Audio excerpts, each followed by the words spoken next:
আপনাদের সকলকে স্বাগত।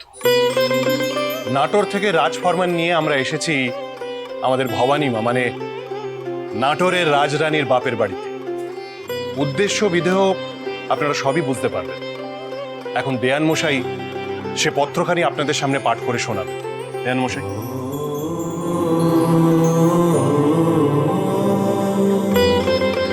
এতদ দ্বারা সকলকে জানানো হচ্ছে যে অতি শীঘ্রই নাটোরের রাজ সিংহাসনে বসতে চলেছেন যুবরাজ শ্রীযুক্ত রামকান্ত মৈত্র। অতি শীঘ্রই তাঁর রাজ্যাভিষেক হবে। ছাতিনা যুবরাজের শ্বশুর গৃহ, তাই ছাতিনা গ্রামের প্রতিটি পল্লীবাসীকে উক্ত অনুষ্ঠানে থাকার জন্য আমন্ত্রণ জানানো হলো। আপনারা দয়া করে আসবেন কিন্তু, এবং রামকান্তকে আশীর্বাদ করবেন। এবার রামকান্ত স্বয়ং আপনাদেরকে আমন্ত্রণ জানাবেন। রামকান্ত। সকল ছাতিনাবাসীকে আমার সশ্রদ্ধ প্রণাম। যে গুরুদায়িত্ব আমাকে এবং রাজরানীকে দেওয়া হয়েছে তা আমরা সর্বতোভাবে পালন করার চেষ্টা করব। যুবরাজ, দায়িত্ব তো আপনার। রাজকার্য তো পুরুষ মানুষেরই কর্ম। মাইয়া মানুষে কি দায়িত্ব পালন করব? অগত বোধ শক্তি নাই। আগে না তর্কা লঙ্কা মাসে। ভবানীর বুদ্ধি, যুক্তি এবং সিদ্ধান্ত গ্রহণের ক্ষমতা কিন্তু খুবই উঁচু মানের। আমাদের বৌঠান যুবরাজকে মল্লপুরে বিদ্রোহ থামাতে খুবই সহায়তা করেছে এবং ভবিষ্যতে রাজ্য চালনায় রাজরানীকে ছাড়া যে আমি অসম্পূর্ণ। আমি সবাইকে অনুরোধ জানিয়ে বলছি, আপনাদের সকলের আশীর্বাদ আমাদের কাছে খুবই কাম্য। তাই আমি চাই আপনারা আমাদের সঙ্গে নাটোরে চলুন। আমায় এবং রাজরানী উভয়কে আপনাদের আশীর্বাদ দিন, এইটুকুই চাহিদা। শুভ মস্তু। আচার্যগুরু এসছেন। রাজ পরিবারের আচার্য গুরু না? এখানে হঠাৎ কি কারণ? আমি সংবাদ পেয়েছি আমার কুটুমেরা ছাতিনায় এসেছে, তাই মেয়ে জামাইয়ের সাথে সাক্ষাৎ করতে এলাম। ইনি আমার বেয়াই শ্রী সহদেব গোস্বামী। এনার সুপুত্র শ্রী শঙ্কর গোস্বামীর সঙ্গে আমার কন্যার বিবাহ হয়েছে। এই গোস্বামী মশাই তো আগে জানাননি। আমি অতি সৌভাগ্যবান যে আপনি ছাতিনায় বসবাস করতে এসেছেন। নাটোরের আচার্য গুরুর কুটুম আপনি, যে কোনো প্রয়োজনে নির্দ্বিধায় জানাবেন। এ তো খুবই আনন্দের কথা যে রাজ পরিবারের আত্মীয় স্বজন ছাতিনার সঙ্গে যুক্ত হচ্ছেন ধীরে ধীরে। যুবরাজ স্বয়ং এসছেন নিমন্ত্রণ পত্র সাথে নিয়ে। আশা করি আপনারা সকলে। হ্যাঁ, অবশ্যই।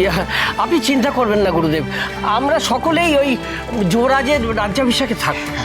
উত্তম, অতি উত্তম। আমি নাটোরের যুবরাজ রামকান্ত মৈত্র কথা দিয়ে যাচ্ছি, আমার রাজ্যাভিষেকের পরে আমি রাজা হয়ে তোমার এই ভবানী রূপকে আমাদের নাটোরের রাজ মন্দিরে প্রতিষ্ঠা করব। রাজ্যাভিষেক হওয়ার পর আমার প্রথম কাজ নাটোরের মন্দিরে মা ভবানীকে প্রতিষ্ঠা করা, যে মূর্তি এখন আমার আর ভবানীর ঘরের ছোট্ট সিংহাসনে প্রতিষ্ঠিত। কারণ একদিন এই আচার্য গুরুই। কিন্তু এই তপ্ত কাঞ্চন বন্যা রূপ নাটোরের সিংহাসনে স্থান নিতে পারে না। এমন ঘটনা যদি ঘটে তাহলে রক্ত গঙ্গা বয়ে যাবে রাজামশাই। এই কাজ সহজ হবে না, কিন্তু আমায় তো এই কাজ করতেই হবে। তখন এই ছাতিনা গ্রামের ব্রাহ্মণ সমাজ আমাদের গ্রহণ করলে, আর আচার্য গুরু তিনিও তো কিছুতেই মানবেন না। অভিষেকের পরেই এক বিরাট ঝড় আসছে, বিরাট। ওমা, তাহলে এবার আমি আর শিবানী হাতে হাতে খাবারগুলো নিয়ে আসি। না খাড়া, ভালো কইরা দেখা কো বসা সব আয়োজন ঠিক হয়েছে কিনা। রাজার যোগ্য আয়োজন আমরা করতে পারুম দিদি। ওমা, অমন করে বলছো কেন খুড়িমা? উনি তো রাজা হননি এখনো। আর তাছাড়া যুবরাজ তো আগেও এসেছে, উনি কখনো কোনো ভেদাভেদ করেননি। কখনো করেন না। কখনো করেন না। দেখছো তো খুড়িমা, ভবানীর সামনে প্রতিনিন্দে করো না, এক্ষুনি ফস করে উঠবে। দাঁড়ারে মুখ পুরি।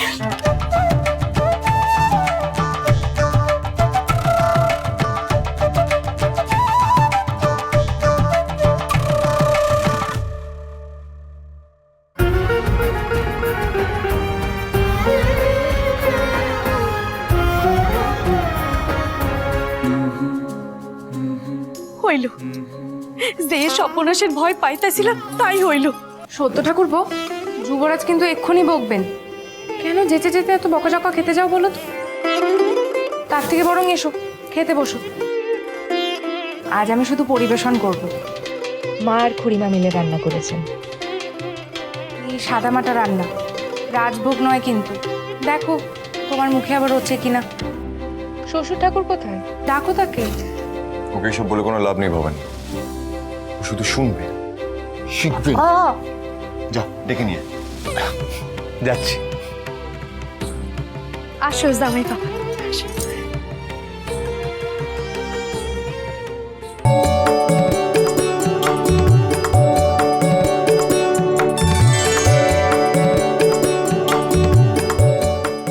আহা, চমৎকার চমৎকার, হ্যাঁ, অতি উত্তম। বুঝলেন কর্তা মায়েরা, কলকাতায় ঠাকুরদের হাতের রান্নায় এ মাটির স্বাদ নেই, পাইও না। খুব খুব ভালো হয়েছে। যুবরাজের আবার কিছু লাগে টাগে কিনা দেখো। যুবরাজ, কিছু দেব? ও ভবানী মা, একখান মাছ দে। না না, মাছ না ভবানী, তুমি বরং আমায় একটু তরকারি দাও। চৌধুরী মশাই, আমার কান্ত দাদা কিন্তু রাজভোগের থেকে শাকান্ন বেশি পছন্দ করে। বৌঠান, তাই তো? আপনি তো সবই জানেন। যাক, মা নিশ্চিন্ত হলো।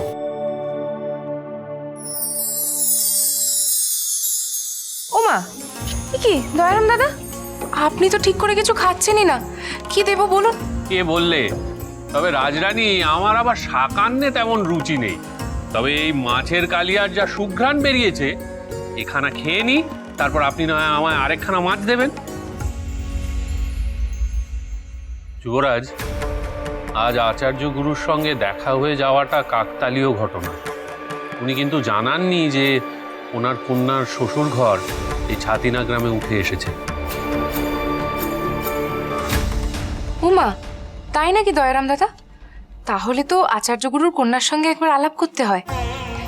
এই শিবানী, তুই চিনিস নাকি? হ্যাঁ, কেন চিনবো না? তুই যাবি?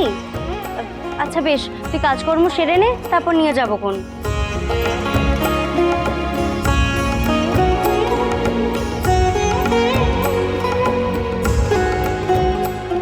কতদিন পর কারোর অনুমতি না নিয়ে এমনি বেরিয়ে এসছি। নাটোরের মহলে এরকম স্বাধীনতা নেই, জানিস তো? কেন রে, তুই তো ভালোই আছিস লো ভবানী। জামাই দাদার মন পেয়েছিস, পাশাপাশি আছেন সর্বক্ষণ, আর কি চাই? পাশে পাশে আছেন?